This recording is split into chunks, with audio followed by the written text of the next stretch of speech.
Hello friends, welcome to Milla kitchen and beauty creation. இன்றைக்கி பார்த்தோன்னே உங்களுக்கு தெரியும், சுவையான மாங்காய் ஊறுகாய் தான் நம்ம செய்ய போகிறோம். வருஷமானாலும் கெட்டு போகாத இந்த மாங்காய் ஊறுகாய் ரெசிபி நீங்கள் தெரிஞ்சுக்கணுன்னா ஸ்கிப் பண்ணாமல் வீடியோவை பாருங்கள். இது வரைக்கும் நம்ம சேனலை சப்ஸ்கிரைப் பண்ணாத நண்பர்களாக தான் சப்ஸ்கிரைப் பண்ணிக்கோங்க, பெல் பட்டனை கிளிக் பண்ணிக்கோங்க. வாங்க வீடியோக்குள்ளே போகலாம். மாங்காய் ஊறுகாய்க்கு தேவையான பொருட்கள் தாளிக்கிறதுக்கு எடுத்து வச்சுருக்கோம். மாங்காயை இந்த மாதிரி வத்தல் செஞ்சு எடுத்து வச்சுருக்கோம். இதுக்கு என்ன செய்யணும் அப்படின்னா, மாங்காயை நீங்கள் குட்டி குட்டி பீஸாக வந்து கட் பண்ணிக்கோங்க. கட் பண்ணிவிட்டு உப்பு போட்டு குலுக்கி விடுங்க. தண்ணியே சேர்க்கக்கூடாது. அந்த உப்பு நீர் மட்டும் நமக்கு கிடைக்கும். அதை நல்லா நம்ம எடுத்து வச்சுக்கணும். ஸ்டோர் பண்ணிவிட்டு காலையிலேருந்து சாயங்காலம் வரைக்கும் இந்த மாதிரி உப்பு நீர் வந்து இறங்கிரும். அந்த நீரை தான் நம்ம எடுத்து வச்சுக்கணும். இதில் தான் நம்ம ஊறுகாய் தாளிக்க போகிறோம். இந்த தண்ணியை நம்ம தனியாக எடுத்து ஸ்டோர் பண்ணி வச்சுக்கணும். நீங்கள் ஊறுகாய் தாளிச்சிங்கன்னா உங்களுக்கு கெட்டே போகாது. நம்ம எப்படி செய்யலான்னு தாளிக்கலான்னு வாங்க வீடியோக்குள்ளே போகலாம். தண்ணியை ஸ்டோர் பண்ணி வச்சுக்கிறணும். அடுத்து இந்த வத்தலை வந்து நம்ம 2-3 நாளைக்கு நல்ல வெயிலில் நல்லா இந்த மாதிரி சுருங்க காயிற மாதிரி பார்த்துக்கணும். நல்லா காஞ்ச வத்தலில் தான் நீங்கள் மாங்காய் ஊறுகாய் போட்டிங்கன்னா எத்தனை வருஷம் ஆனாலும் நீங்கள் 1 வருஷத்துக்கு மேலே நீங்கள் ஸ்டோர் பண்ணி வச்சாலும் இந்த மாங்காய் ஊறுகாய் வந்து கெட்டே போகாது. மாங்காய் ஊறுகாய் தாளிக்கிறதுக்கு இந்த மாதிரி நம்ம பொடி ரெடி பண்ண போகிறோம். அதுக்கு தேவையான பொருட்கள் கடுகு, மிளகாய் வத்தல், வெந்தயம், கருவேப்பிலை, பெருங்காய பொடி இதெல்லாம் நம்ம எடுத்து வச்சுருக்கோம். கடாய் வச்சுருக்கோம், காஞ்சிருச்சு. அதில் வந்து 2-3 ஸ்பூன் அளவுக்கு நம்ம வெந்தயம் சேர்த்துருக்கோம். இதை நல்லா வறுத்து எடுத்துக்கலாம். அடுத்து நம்ம சேர்க்க போகிறது கடுகு சேர்த்து இதையும் வறுத்து விட்டுக்கோங்க. இது ரெண்டுமே நல்லா பொன்னிறமாக வெடித்து நல்லா வறுபடட்டும். அடுத்து நம்ம மிளகாய் வத்தல் உங்கள் காரத்துக்கு ஏற்ப சேர்த்துக்கோங்க. நல்லா காரமாக இருந்தால் கொஞ்சம் கம்மியாக போட்டுக்கலாம். இதில் ஒரு 10 வத்தல் அளவுக்கு நான் சேர்த்துருக்கேன். இதை நல்லா வறுத்துக்கலாம். மிளகாய் வத்தல் எல்லாமே இதோடு சேர்ந்து நல்லா வறுந்து வரட்டும். வெந்தயம், கடுகு எல்லாம் இதை தனியாக எடுத்து வச்சு இதை பவுட்ரு பண்ணி நம்ம எடுக்கணும்.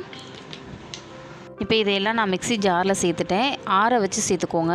ஆற வச்சு இந்த மாதிரி பவுட்ரு பண்ணி எடுத்துட்டோம். இப்போ ஒரு கடாய் வச்சுட்டோம். கடாய் வந்து நல்லா காஞ்சிருச்சு.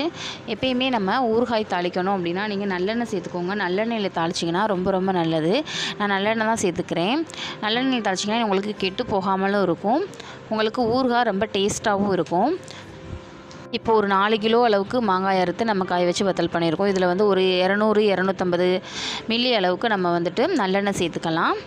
நல்லெண்ணெயிலே செய்யுங்க. ஊறுகாய் பெரும்பாலும் உங்களுக்கு கெட்டு போகாது இந்த மாதிரி நீங்கள் செஞ்சீங்கன்னா. இப்போ நம்ம தாளிக்கிறதுக்காக கடுகு சேர்த்துக்கலாம். கடுகு நல்லா பொரிஞ்சு வரும்போது நம்ம வந்துட்டு கருவேப்பிலையை ஆட் பண்ணிக்கலாம். கருவேப்பிலை நல்லா பொரிஞ்சு வருது. அதுக்கடுத்து பெருங்காயத்தூள் சேர்த்துக்கோங்க.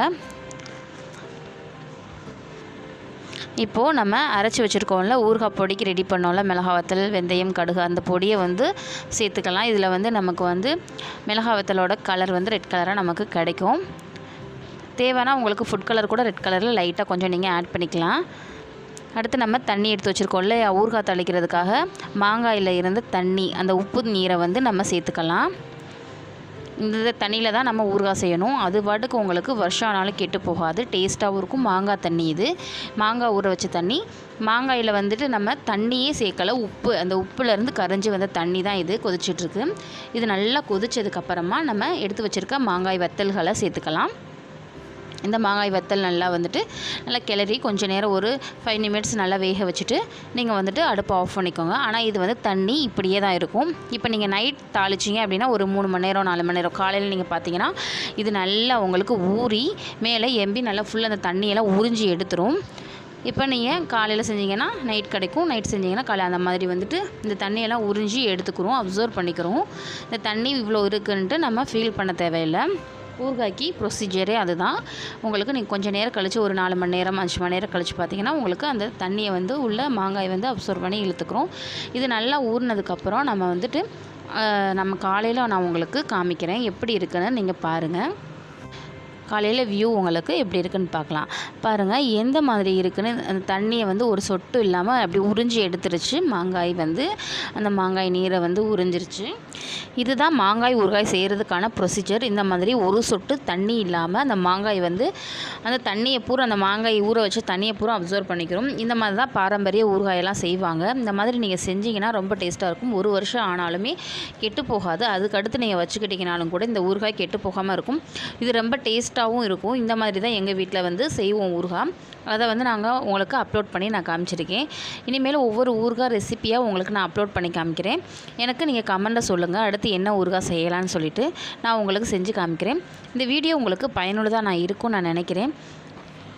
ஒரு பாட்டிலில் போட்டு பெரிய பாட்டிலாக வச்சு நீங்கள் ஸ்டோர் பண்ணி வச்சுக்கோங்க. கொஞ்சம் கொஞ்சமாக எடுத்து சின்ன பாட்டிலில் வச்சுட்டு யூஸ் பண்ணுங்கள். கைப்படாமல் வச்சுக்கிட்டிங்கன்னா 1 வருஷம் ஆனாலுமே இந்த ஊறுகாய் உங்களுக்கு கெட்டே போகாது. ரொம்ப டேஸ்ட்டான ரெசிபி நான் உங்களுக்கு அப்லோட் பண்ணியிருக்கேன். உங்களுக்கு அடுத்தடுத்து என்ன வீடியோன்னு வேணும்னு எனக்கு கமெண்ட் பாக்ஸில் சொல்லுங்கள். உங்களோட ஃபீட்பேக்கை என்னோடய கமெண்ட் பாக்ஸ்லேயே சொல்லுங்கள். இந்த வீடியோ உங்களுக்கு பிடிச்சிருந்தால் உங்கள் ஃப்ரெண்ட்ஸுக்கெல்லாம் ஷேர் பண்ணுங்கள். வீடியோக்கு ஒரு லைக் போடுங்க. இந்த வீடியோ வாட்ச் பண்ணதுக்கு தேங்க்யூ ஃப்ரெண்ட்ஸ். தேங்க்யூ.